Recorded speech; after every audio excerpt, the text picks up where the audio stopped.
Assalamualaikum warahmatullahi wabarakatuh. Perkenalkan, kami dari kelompok 9 akan mempresentasikan materi tentang dampak sampah pada kawasan hutan mangrove Tarakan. Terlebih dahulu perkenalkan, saya Siti Nur Mazrifah, MPM 2140102053, dan sebelah kanan saya Juli Sartika Handayani, NPM 2140102070, dan sebelah kiri saya Sukma, NPM 2140102073. Satu pendahuluan, latar belakang. Kota Tarakan secara geografis terletak pada 3 derajat 19 sampai 3 derajat lintang utara dan 117 derajat 34 sampai 117 derajat 38 bujur timur. Adapun secara administrasi, pemerintahan Kota Tarakan terbagi menjadi 4 wilayah kecamatan, yaitu Kecamatan Tarakan Utara seluas 109,36 km, Kecamatan Tarakan Timur 58,01 km, Tarakan Tengah seluas 55,54 km, dan Tarakan Barat 27,87 km. Hutan mangrove merupakan bagian ekosistem pesisir Kota Tarakan yang menyediakan sumber daya pangan, tambang mineral dan energi seperti minyak dan gas serta batu bara.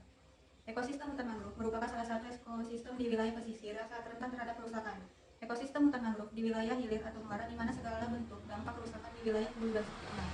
Ekosistem hutan mangrove memiliki fungsi kontrol pertahanan dan netralisir terhadap dampak-dampak tersebut.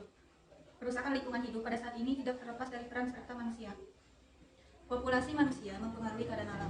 Dengan bertambahnya kegiatan manusia, mendesak manusia untuk memproduksi produk untuk dikonsumsi dengan merusak alam yang ada di sekitarnya. Hasil dari kegiatan produksi tersebut mengeluarkan limbah yang dibuang ke lingkungan. Limbah inilah yang mengakibatkan kerusakan alam, khususnya pada lingkungan hidup. Dalam kegiatan produksi tersebut, terkadang manusia tidak memikirkan analisis mengenai dampak lingkungan, AMDAL. Ekosistem mangrove merupakan tempat bermuaranya seluruh bahan pencemar yang membawa berbagai macam bahan pencemar yang berasal dari daratan. Laut juga merupakan tempat pembuangan langsung oleh kegiatan manusia atau industri dengan cara yang murah dan mudah. Oleh karena itu, pada ekosistem mangrove akan mudah dijumpai berbagai jenis bahan pencemar yang berasal dari kegiatan industri. Bahan pencemar pada mangrove diantaranya adalah sampah organik dan sampah anorganik. Ekosistem mangrove merupakan peralihan antara daratan dan lautan, sehingga ekosistem ini memainkan peran penting dalam menjaga kestabilan kondisinya. Namun, luas hutan mangrove di Indonesia terus mengalami penurunan. Penurunan luasan ini salah satunya terjadi akibat kerusakan ekosistem. Menurut Sanger dan Kusmana, 3 sumber utama penyebab kerusakan mangrove yaitu pencemaran, penebangan yang berlebihan yang tidak terkontrol, dan konversi hutan mangrove menjadi bentuk lahan yang berfungsi non-hutan, seperti pelabuhan, pemukiman, pertanian, dan pertambangan yang kurang mempertimbangkan faktor kelestarian lingkungan. Mangrove adalah tumbuhan pantai yang khas di sepanjang pantai tropis dan subtropis yang melindungi dan dipengaruhi pasang surut air laut serta mampu beradaptasi di perairan payung. Mangrove merupakan tegakan tumbuhan yang terdiri atas beberapa famili dengan adaptasi struktural dan karakter fisiologi yang sama pada habitat yang sama. Biasanya terletak di daerah pesisir, kawasan tropis dan subtropis yang merupakan ekosistem yang paling produktif. Mangrove sendiri merupakan ekosistem pesisir yang sangat khas, berombak relatif kecil, dipengaruhi oleh pasang surut air laut dan masukan air tawar dari daerah daratan. Sedangkan tipologi mangrove adalah kajian mengenai jenis-jenis vegetasi mangrove yang menyusun ekosistem mangrove. Mangrove merupakan tanaman yang habitatnya kebanyakan berada di daerah perairan, ekosistem pantai, dan rawa. Vegetasi mangrove merupakan sekelompok tanaman yang berasal dari marga Rhizophora. Tanaman ini terbilang tanaman yang sangat unik karena memiliki perakaran yang sangat khas, serta habitatnya memang kebanyakan di daerah ekosistem pantai. Dalam hadiah 2016 menjelaskan bahwa bakau atau mangrove adalah nama sekelompok tumbuhan dari marga Rhizophora. Sebuah tinjauan pustaka. Tinjauan pustaka, hutan mangrove merupakan komunitas vegetasi pantai tropis yang didominasi beberapa jenis pohon mangrove yang mampu tumbuh dan berkembang pada daerah pasang surut dan pantai berlumpur. Ekosistem mangrove merupakan ekosistem yang memiliki peran dan fungsi yang sangat penting dengan perannya dalam aspek ekologi dan ekonomi. Secara ekologis, mangrove berperan sebagai mata rantai makanan di suatu perairan yang dapat menunjang kehidupan berbagai jenis biodata di dalamnya. Di samping itu, ekosistem mangrove menyediakan habitat, tempat tertelur, tempat memijah, serta tempat mencari makan bagi berbagai biodata seperti ikan, udang, dan moluska. Mangrove juga banyak dimanfaatkan sebagai penghasil kayu untuk bahan baku bangunan, bahan makanan, dan obat-obatan yang dapat menunjang ekonomi masyarakat sekitar. Pada ekosistem mangrove dikenal jenis-jenis tumbuhan yang diamankan dengan mangrove sejati utama, mangrove sejati tambahan, dan mangrove ikutan. Mangrove sejati utama adalah tumbuhan pada wilayah pasang surut dan membentuk tegakan umri. Mangrove jenis ini jarang bergabung dengan tanaman darat. Mangrove sejati minor tambahan adalah bukan komponen penting dari mangrove yang biasanya ditemukan di daerah tepi dan jarang membentuk tegakan. Sedangkan mangrove ikutan adalah tumbuhan yang tidak pernah tumbuh di komunitas mangrove sejati dan biasanya tumbuh bergabung dengan tumbuhan daratan. Pengenalan sederhana untuk dapat mengenal jenis-jenis mangrove sejati untuk tujuan rehabilitasi difokuskan pada jenis-jenis yang membentuk tegakan murni. Jenis mangrove dapat dibedakan dari struktur, prakarya, bentuk daun, serta bentuk buahnya. Berikut merupakan pengenalan jenis mangrove yang bisa ditemukan di Indonesia. A. Unicenia. Unicenia di Indonesia dikenal dengan nama api-api, di mana dicirikan dengan perakaran yang berbentuk pensil, menonjol, dan permukaan air yang berfungsi sebagai akar napas. Akar napas yang dimiliki oleh mangrove, jenis ini merupakan akar yang berbentuk seperti pensil atau kerucut yang menonjol ke atas.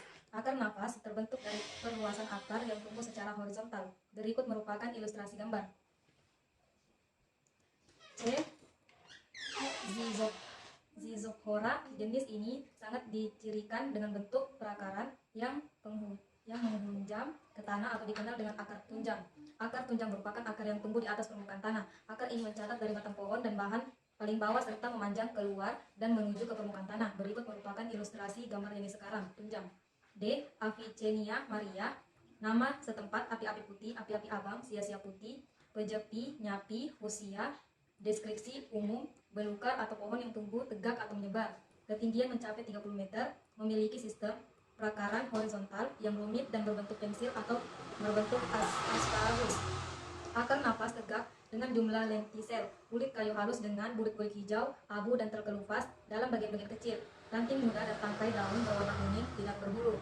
Bagian atas permukaan daun diikuti bintik-bintik kelenjar berbentuk cekung. Bagian bawah, daun putih abu-abu muda. Unit dan letaknya sederhana dan berlawanan, memiliki bentuk daun elipis, bulat memanjang, bulat telur terbalik. Ujungnya meruncing hingga memundar dengan ukuran 9 x 4,5 cm. Bunga seperti trisula dengan bunga bergerombal muncul di ujung tandan, bau menyengat, nektar banyak, letaknya di ujung atau di ketiak. Tandan bunga, daun mahkota ada 4 dengan warna kuning pucat, jingga tua berukuran 5-6 mm.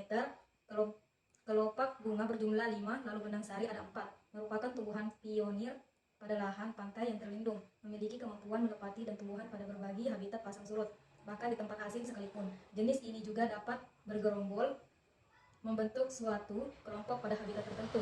Berbuah sepanjang tahun, kadang-kadang bersifat pipa. Buah membuka pada saat matang, mempunyai lapisan dorsal.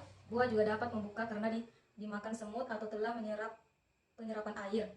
Buah dapat dimakan. Kayu dapat menghasilkan bahan kertas berkualitas tinggi. Daun digunakan sebagai makanan ternak. E. Acrotichum aureum, nama setempat mangrove paren, paku cai, hatadiuk, paku laut, batang menebal di bagian pangkal. Coklat tua dengan pelurutan yang halus, pucat, tipis, ujung dan vertil berwarna coklat seperti karat. Duri banyak berwarna hitam. Tumbuh ini di pematang tambak, sepanjang kali dan sungai payau dan saluran. Terdapat di seluruh Indonesia. Daun tua dapat digunakan sebagai obat, alas ternak, dan dapat dimakan di daerah timur dan Sulawesi Utara. Bab 3. Metodologi penelitian. Jenis penelitian. Pada penelitian ini menggunakan metode kualitatif menurut Sugiono. Menyatakan bahwa metode penelitian kualitatif adalah metode penelitian yang berdasarkan pada filsafat positivisme atau interpretatif, digunakan untuk meneliti kondisi objek yang alamiah, di mana peneliti adalah instrumen kunci. Teknik pengumpulan data digunakan secara triangulasi, gabungan observasi, wawancara, dokumentasi. Data yang diperoleh cenderung kualitatif, analitis data bersifat induktif. Kualitatif dan hasil penelitian bersifat untuk memahami makna, memahami keunikan, mengkonstruksi fenomena, dan menemukan hipotesis. Lokasi penelitian. Adapun tempat dan waktu dilaksanakannya lokasi penelitian adalah kawasan konservasi mangrove dan Bekantan, Jalan Karangrejo, Tarakan Barat, Kalimantan Utara, pada 22 November 2021 pada pukul jam 2 sampai jam 5 WITA. Teknik pengumpulan data. Pak Komaria dan Pijaman Statori menyatakan bahwa teknik pengumpulan data dalam penelitian ilmiah adalah prosedur sistematis untuk memperoleh data yang diberlakukan. Dalam penelitian ini akan dilakukan beberapa tahapan dalam pengumpulan data, diantaranya yaitu observasi, wawancara, dokumentasi, dan studi literatur. Bab 4. Hasil dan pembahasan. Hasil dan pembahasan. Mangrove merupakan salah satu ekosistem penting yang memiliki banyak spesies. Diperkirakan ada sekitar 89 spesies mangrove yang tumbuh di dunia, dan terdiri dari 31 genera dan 22 familia. Tumbuhan mangrove tersebut pada umumnya hidup di hutan pantai di Asia Tenggara, yaitu sekitar 74 spesies, dan hanya 11 spesies hidup di daerah kawasan konservasi mangrove dan Bekantan, KKMB, atau lebih umum dikenal sebagai hutan mangrove Tarakan. Berada di Jalan Karangrejo, Tarakan Barat, Kalimantan Utara, kawasan konservasi mangrove dan Bekantan KKMB ini terletak di jantung kota. membuat kawasan wisata ini mudah untuk ditemukan oleh para pengunjung yang hendak mengunjungi kawasan ini. Kawasan Konservasi Mangrove dan Bekantan (KKMB) ini terletak di jantung kota, membuat kawasan wisata ini mudah ditemukan oleh para pengunjung yang hendak mengunjungi kawasan ini. Pengelolaan selanjutnya berkembang menjadi daerah tujuan wisata, sehingga dilakukan kajian kesesuaian ekosistem mangrove dan persepsi pengunjung dalam rangka mendukung program tersebut. Studi ini meliputi analisis vegetasi mangrove, kandungan logam berat di dalam tanah dan tekstur substrat tanah, keberadaan satwa liar dan biota perairan, kondisi pasang surut dan persepsi pengunjung KKMB. Ada 3 aspek penting yang harus diperhatikan dalam penanaman mangrove, yaitu 1. Aspek ekologi. Yasser berkata, pemulihan mangrove perlu memperhatikan kondisi lahan dengan kesesuaian dengan jenis mangrove yang ditanam. 2. Aspek sosial. Aspek sosial yang dapat melibatkan masyarakat sekitar atau mahasiswa untuk melakukan rehabilitas mangrove untuk mencapai tujuan bersama. 3. Aspek ekonomi. Pada program rehabilitas mangrove dapat meningkatkan pendapatan masyarakat melalui kegiatan budidaya perikanan, ekowisata dan pengelolaan buah mangrove menjadi kuliner khas daerah setempat. Berdasarkan hasil pengamatan sampah laut yang diperoleh di lokasi penelitian adalah jenis sampah laut yaitu sampah plastik, karet, kaca, dan kayu. Sampah non-organik yang dominan ditemukan adalah sampah kantong plastik dan kemasan bekas produk. Sampah-sampah tersebut masuk ke dalam kawasan mangrove dengan bantuan pasang surut laut dan tiupan angin yang menimbulkan gelombang air permukaan atau ombak.